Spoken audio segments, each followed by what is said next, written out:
a bit with interviews recently. Maybe you've been in a situation where you have been on multiple final interviews and you still, for some reason, have not been able to secure the employment opportunity.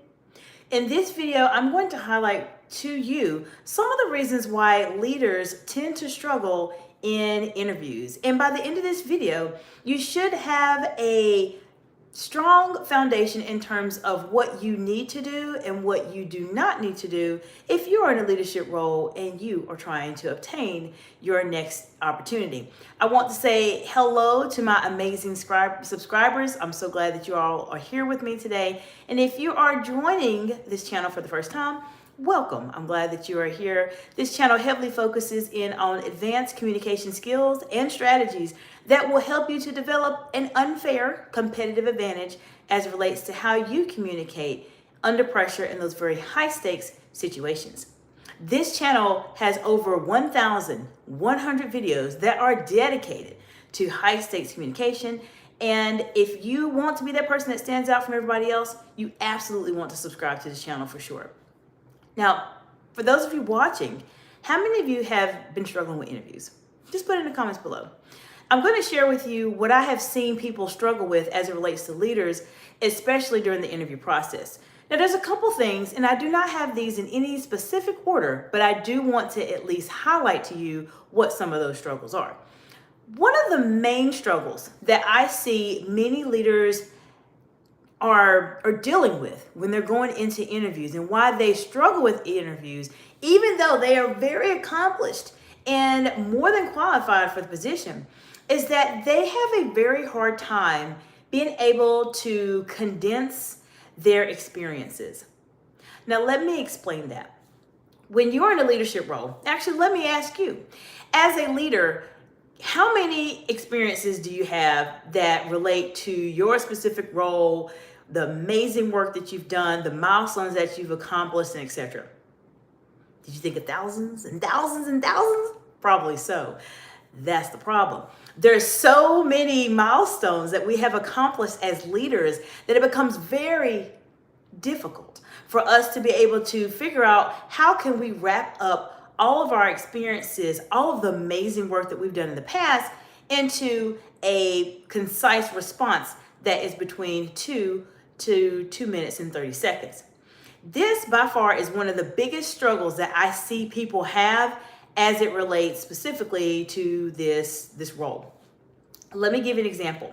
There are a couple clients I've worked with that have been in that hamster wheel of final interviews, and they have been unemployed for years, multiple years, and etc.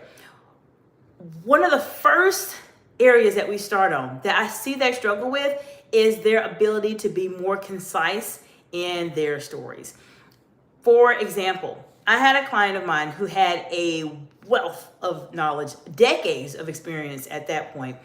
And when we had a conversation and we discussed her experiences, everything was just all over. It was all over the place. It was here, there, and everywhere. And that was the issue. She was so accomplished that she did not know how to condense and concise everything that she was trying to say. Now, I want to say hello and welcome to those of you watching the live today. Let me know what part of the big, beautiful world you are joining from today, friends. And have you ever been in a leadership position where you felt like you were struggling with your interview? Put in the comments below. Let's talk about it today. But as I mentioned, the very first aspect, the first major issue that leaders have is that they're not able to condense their experiences. How can you resolve this issue? Before you go into an interview, I encourage you, and this is the same process I go with my clients. Now, before I go into that, I do want to say, if you find yourself in a situation where you've been out of work for a year, 6 months, 2 years, 3 years, 4 years, or more, I have worked with clients in that same situation, and I've been able to help them get employment opportunities with multiple six-figure salaries and bonuses.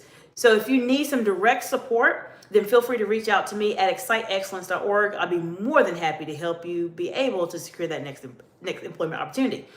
But what can you do to help you condense your experiences? I would encourage you to take a pen and a paper and list the top 3 most accomplishments the top 3 accomplishments that you have been able to achieve in your career that you are most proud of that are specifically relevant to the career that you are in or the position that you are applying for. Now, I narrowed down 3 because there's different ways for you to talk about different aspects of those 3 experiences to condense everything. As I mentioned earlier, most leaders have done so much that it's incredibly difficult for them to be able to condense and figure out exactly what it is they need to do in terms of being able to communicate their experiences in a way that is very meaningful for other people. Now, my second reason that I want to mention to you in terms of how you can be able to do this specifically has to go with how you are able to, I would say, convey your experience in a way that is very energetic and very exciting. For example, I want to say hello to Mateo. Hello, Mateo. How are you doing today? For example, if you're trying to communicate your experiences, many times as leaders, we feel as if we don't want to go into a lot of detail on the experiences specifically.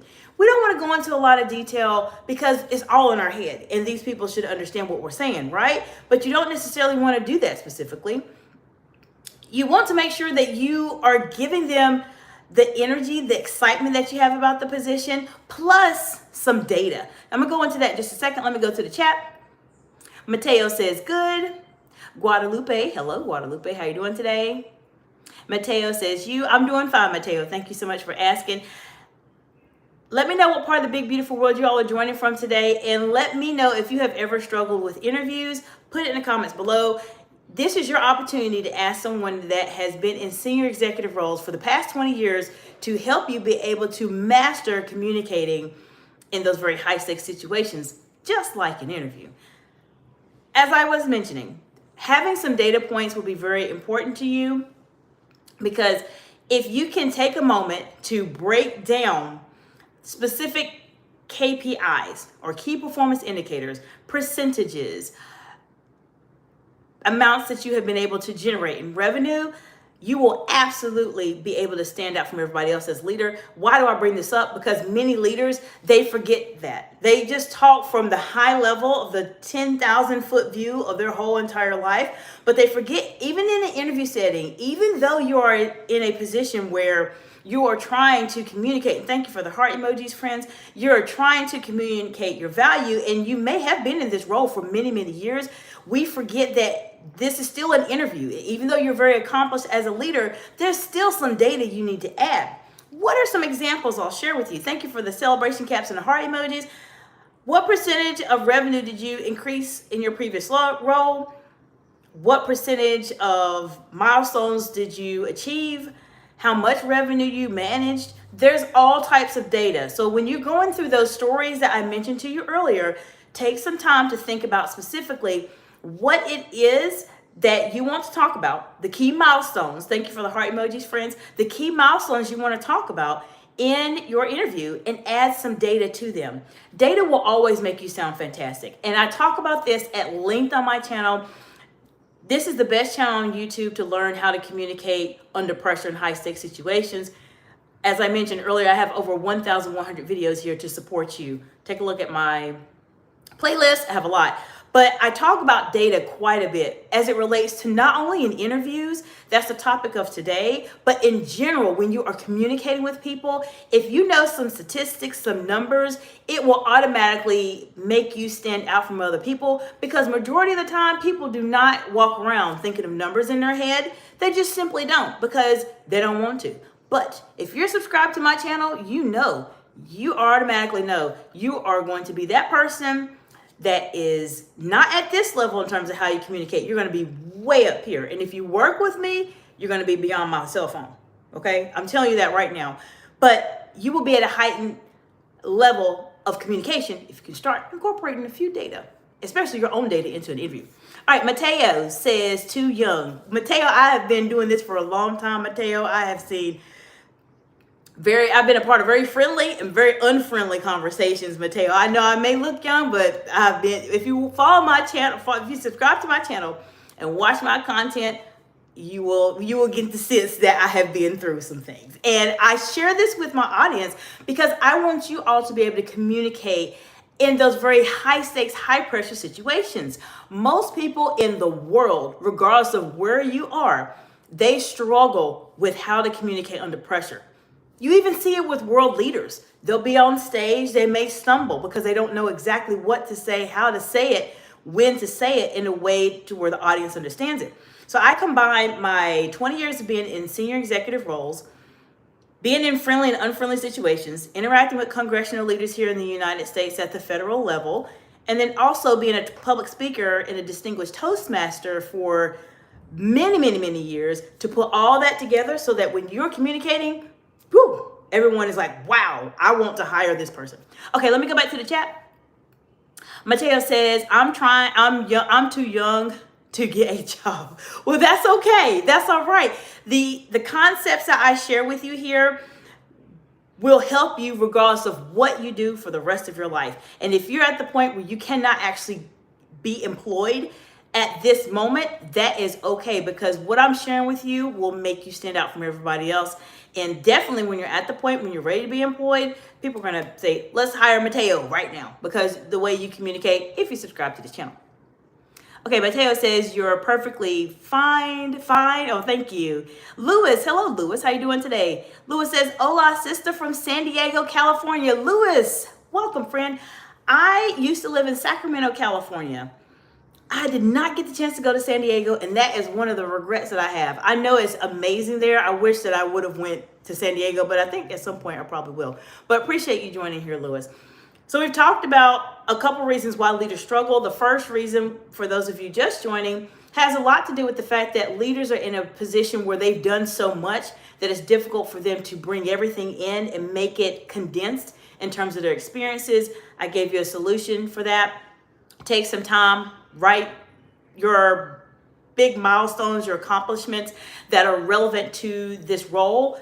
Just start working with 3. So you have something to work with. Make stories for those and talk about those during your interview. When it comes to being able to show that energy and show your expertise and your credibility, when you think about your milestones that I discussed with you, bring some data into it.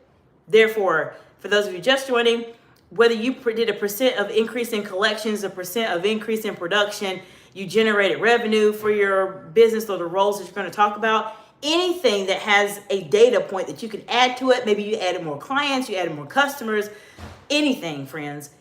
We need some data. We need some data. I had a conversation with a client of mine recently, highly experienced person, has decades of experience, but the data was missing. And when the data is missing, even though you know it as a leader, you've been through it, you've done it, even when you're in an interview setting, if you don't bring out that data specifically, it will make it so incredibly difficult for someone to think you know exactly what you're doing. They will see your resume and they will say, yes, I know Mateo knows what Mateo's doing. Lewis knows what Lewis is doing. Guadalupe knows what she is doing. But when you communicate it, it will not come out that way because there's not any data that is being attached to it. I had a conversation, as I mentioned, with a client of mine, and she struggled with this, and I had to let her know, you're going too high level, way too high level. You have to bring it down to at least say, this is exactly what I did. I increased it by this percentage, that percentage, met this KPI, whatever is relevant to your job description. And that leads me into my third one, but I'm going to go into the chat in just a moment. Okay, let me see where we at. Mateo says, are you a part of the Democratic Party or Republican? Well, I'll tell you this, Mateo. For me personally, I have decided that I'm going to wait to see how things work out. I personally am someone that wants to make sure everything makes sense. So I don't necessarily want to say the exact one because I'm a little bit in the middle, if that makes sense. Okay, rowing expert Tom. Hey, Tom. High five, friend. Good to see you, Tom. How you doing today? Tom says truth. Thank you, Tom. I appreciate that. Tom has a lot of expertise also. For those of you on the channel, Tom is a subscriber. Tom has a wealth of knowledge as well. And Tom understands how incredibly important it is for you to have some data and some numbers, specifically when you are having conversations, not only in interviews, but in general. If you can start doing that, it does make you stand out quite a bit. Mateo says, what are you? Mateo, I am many things. And believe it or not, I have practiced as a dentist, so I'm a doctor. I'm a public speaker. I've been a C-suite executive. I've been a senior executive in other roles for over 20 years. And I've been on YouTube's live stream and research panel. I have a business. I've done a lot of things. So I'm a lot balled up into one, but I share my experiences because I want you all to be the people that stand out from everybody else. Tom says hi. Hi, Tom. It's so good to see you, friend. I know it's been a little while. So I've shared with you a couple things to do and why leaders tend to struggle at times when it comes to an interview. Now, let me know in the comments below. What have you struggled with as a leader in the interview? Or what are some aspects of interviews that perhaps you've struggled with in the past? I'll give you one more bonus. Actually, two. A lot of times leaders, they struggle with the job descriptions specifically. And they struggle with the job descriptions because for some reason, they just don't look at them. Even though they are applying for a position, they don't look at the job descriptions. And for some reason, they don't look at the job descriptions, even though they're applying for the job. They will skim them, but they don't really read them. So don't make that mistake as a leader. I know we're at a heightened level of thinking as leaders, but still, make sure you take some time to review the job description. Okay. Mateo says, I'm a Republican. Okay, fantastic. Well, I appreciate you being here, Mateo. Glad that you're here, friend. All right. My fourth bonus that I want to share with you in terms of what I have seen leaders struggle with as it relates to the interview process is that they do not know their worth. Now, this one, I could give you a multitude of things as to the reason why leaders struggle. I can't go into all of those, unfortunately, this evening. But many times what happens is that leaders struggle with their worth. They are at a point where they do not know how to negotiate their salaries. I have seen this happen, friends, with multiple people, multiple leaders, where they are negotiating their salary and still, regardless of how experienced they are, how much they've done, they still struggle with salary negotiations. Now, I have a lot of videos on my channel that talk about salary negotiations. I have a pre-recorded video on salary negotiations. And actually this weekend, potentially this weekend or the following weekend, there is a video I'm going to record that is going to be a pre-recorded video, potentially live. I haven't decided yet. But this video specifically is going to talk about salary negotiations and lessons you can learn from the Lord of the Rings. I know you're going to say, whoa, wait a second. That has nothing to do with what we talk about on this channel at all. I know.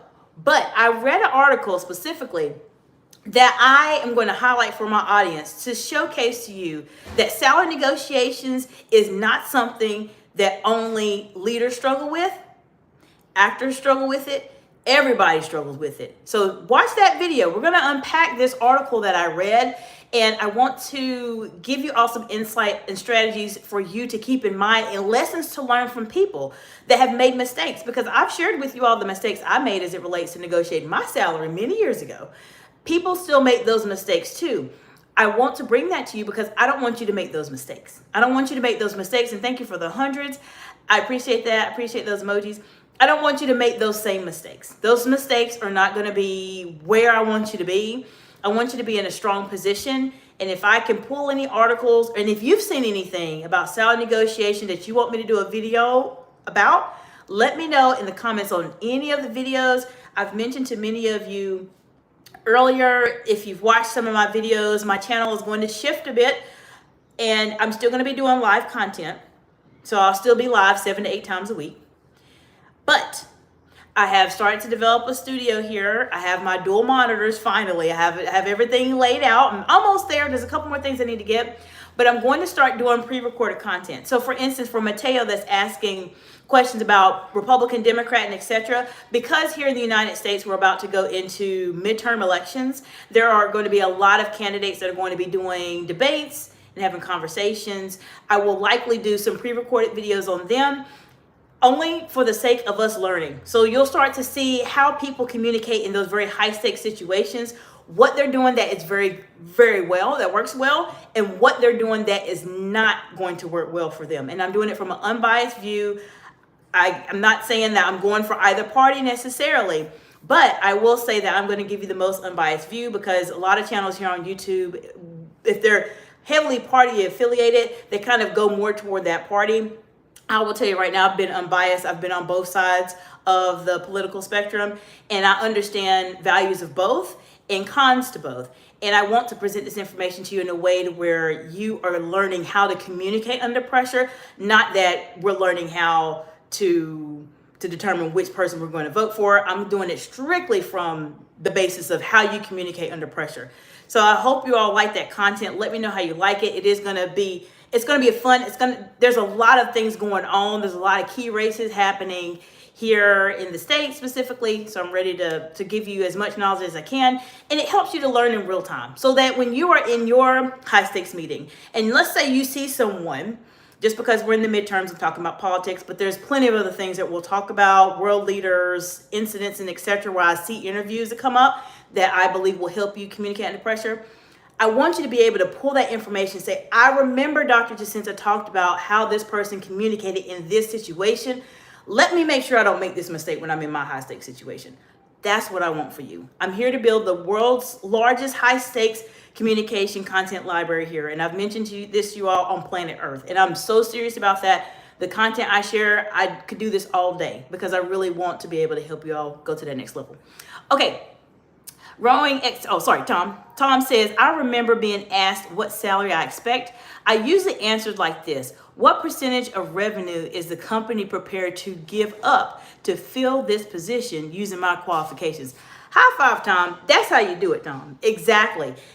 Putting the question back at them is critically important, Tom. And Tom is a pro. Tom is a pro. So he knows exactly how to maneuver and manage these situations. I appreciate that insight, Tom.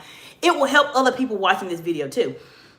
Giving the question back to them is important. This is something that I talk about specifically on my channel. When someone asks you a question about a salary, what salary are you looking for? You know what most people do, and leaders do this too. They make a mistake. They may say, oh, if you can, I want something between, I'm just going to throw a number out there, 75,000 to 120,000, and you have no idea where the position's at. You have already, friend, boxed yourself in, completely boxed yourself in. What if the position itself was going to offer you $150,000 and you're asking for 125 or 120? You've boxed yourself in, because guess what? They're going to take you and say, oh, okay, sure, absolutely. When can you start? Can you start today? Because they know they're going to give you less than what they really have budgeted for. Now, that's a secret. And I'm sure Tom knows about this. But this is what actually happens in salary negotiations. This is the reason why you have to take it seriously. You need to be prepared to talk about money all the time. I have many videos here on my live tab that talk about that. I have videos here that are recorded that talk about salary negotiations. I have a masterclass on my website that talks about salary negotiations. I have a lot about salary negotiations because I have seen so many people be in a bad situation. But Tom has a fantastic point. Another potential response is, what salary range do you offer for someone with my level of expertise? I don't say experience, I say expertise. Why? Because every leader, every person has got something unique to add. Many times we don't think that we do, and the words or the language that we use diminishes our expertise. I want you to not say that. What type of expertise do you have? I'm sure there's something that you have done that they probably have not been able to do. Okay, Mateo says, what state are you in? I am in the sunshine state of Florida. Mateo, let me know where you are also. So we talked about a couple of things as it relates to salary negotiations. We've talked about interview mistakes and struggles. As I mentioned, there's a lot that I can go into as it relates to these challenges that leaders have when they're struggling in communicating. But these are a couple of the main ones that I have seen. If you've watched any of the videos, you know this is something we talk about often. If you happen to have any other struggles that you've seen people do, please put them in the comments, because we have a lot of our audience that watches the videos later in the replay because they may not be able to join live. That is not a problem. Just put the comments there, because our community is growing. We are almost at 1,000 subscribers. Can you believe that? this is a big milestone in the wonderful world of YouTube. 1,000 subscribers is the very first big milestone that anyone makes. Getting 1,000 subscribers is not the same as it is on Instagram. It's not the same as it is on LinkedIn, Facebook, TikTok, Twitter, or X. It's just not the same. It's much, much harder to do. And I appreciate every single one of you, especially Tom. Tom's been here for a while. I appreciate you all, and I am going to be polling you all very soon, because when we reach to 1,000 subscribers, I want to get a couple of ideas of things that we can do as a channel, because as I mentioned, it's a big milestone. Believe it or not, only 10%, and there's a lot of YouTube channels out there, typically only 10% of the YouTube channels make it to 1,000 subscribers. So our channel is now in the 10%. Now, in terms of channels that have 1,100 videos, there's quite a few of them. There's not any that are dedicated to high stakes communication, I will tell you that. So joining here, sharing it with your colleagues, sharing this with your friends, you're going to become part of something very big. It may be small at the moment, but it is going to grow very quickly. I anticipate that. Okay, Mateo is in Connecticut. Connecticut is a very nice place. I have been to Connecticut once, and I enjoyed my time there. I appreciate you all being here. Let me know how I can support you. If you have a difficult conversation or some challenges that you're facing right now as a leader, feel free to put it in any of the videos in the comment sections. Please come to me with the hard situations, the very complex situations that you simply don't know what to do. That is my expertise in dealing with those very difficult situations and high stakes scenarios that come up as leaders. I'm here to support you any way that I can. If it's something that may be a bit more sensitive and you don't want to put it in a public comment, but you would much rather prefer to communicate with me directly, feel free to contact me on Instagram, LinkedIn. That's where I spend most of my time. And of course, here on YouTube. YouTube is my home. So I drive by Instagram and LinkedIn, if that makes sense. But send it to me. You're always welcome to reach out to me at info@exciteexcellence.org or visit my website, exciteexcellence.org. Put something in the contact button. I'll be happy to help you any way that I can. Okay, Tom says, separate yourself from the usual sheep. Exactly, Tom. When it comes to data analysis, throw things in your resume like financial analyst or revenue generation and expenditure expert, etc. High five, Tom. Tom is giving you all some very important keywords to elevate yourself as you are communicating, not only in an interview, but how you are communicating in a written format too. Many times, and Tom, I appreciate you so much, friend, for bringing this up. Many times people don't think about communication at that level that Tom mentioned. They think about communication in terms of verbally, what we say. But oftentimes leaders forget about communication in terms of what we non-verbally say or what we say in writing. And Tom mentioned some really great insights in terms of what you can do to make yourself stand out from the sheep, as he said, and to stand out from everybody else. If you start trying to incorporate different language into your resume and into how you communicate. Another aspect I want to bring up also, and this will be my last one, is speak highly of yourself. Don't downgrade yourself. Many times we're taught, and we've talked about this a lot on the channel, but as we grow up, we're taught, don't brag about yourself, don't say too much about yourself. But we don't have to be arrogant, but you should speak highly of yourself, and some of the language that Tom mentioned will definitely elevate how you communicate. Okay, Tom says, but show that you're an expert with vocabulary like acid test, or I understand money supply analysis exactly, or I generated visual basic applications to analyze our finances. Fantastic. Those are all great ways to elevate how you communicate, Tom, and I appreciate that. This is what this channel is about. We have experts like Tom that are here also to give insights, to share with you ways that you can elevate yourself regardless of where you are. Even if you are a business owner, if you're a public official, how you communicate, the way you communicate can make or break you depending on what you're trying to do. All right, Mateo says, I have to go. Bye, Mateo. Good to see you. Hope you subscribe to the channel, and I'll see you soon. I appreciate your insights. And Mateo says, I subscribe. Well, thank you, friend. Good to see you. I'm looking forward to see you soon. But we've talked about a lot, Tom. I appreciate your insight as always, friend. And this will be able to help you all think a bit differently in terms of some struggles, ways that you might want to communicate in your interviews, and pitfalls that you want to completely avoid so that you're the person that stands out from everybody else. As Tom mentioned, you want to make sure that you stand out from the sheep. Tom, I'm going to have to probably use that, friend, if that's okay with you. But that's a great way to say it. You do want to stand out from everybody else. I will be live tomorrow.